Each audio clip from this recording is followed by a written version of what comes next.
যদি কাশি কারো 2 সপ্তাহের বেশি পারসিস্ট করে, এটা একদম গভর্নমেন্ট অফ ইন্ডিয়ার ক্রাইটেরিয়া আছে যে 2 সপ্তাহের বেশি কাশি হলে অবশ্যই কফ পরীক্ষা করে টিবি রুল আউট করতে হবে।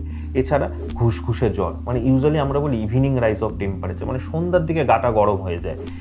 এছাড়া আর কি হতে পারে, ওয়েট লস হতে পারে, খেতে অনীহা। এছাড়াও যদি খুব এক্সটেন্সিভ স্টেজে চলে যায়, কাশির সঙ্গে কিন্তু রক্তও বেরোতে পারে। অবশ্যই এই ধরনের কোনো সিমটম হলে আপনাকে ডাক্তারবাবুর সঙ্গে পরামর্শ করতে হবে। এবং আমরা ইনিশিয়ালি যেটা করি সেটা হচ্ছে যে আমরা কফ পরীক্ষা করি, বুকের এক্সরে করি, তো অনেক সময় ফুসফুসের সিটি স্ক্যান, ব্রঙ্কোস্কোপি মানে ফুসফুসে এন্ডোস্কোপি করে ভেতর থেকে কফ বের করে তার উপর টিবির পরীক্ষা, এইগুলো কিন্তু এক্সটেন্সিভ কেসে করতে হতে পারে। এই টিবির ওষুধগুলো আপনারা জানেন অনেক পাওয়ারফুল ওষুধ হয়, এই টিবির ওষুধের অনেক রকম কমপ্লিকেশন আমরা পাই, কিন্তু আপনাকে টিবির ওষুধটা কমপ্লিট করতে হবে।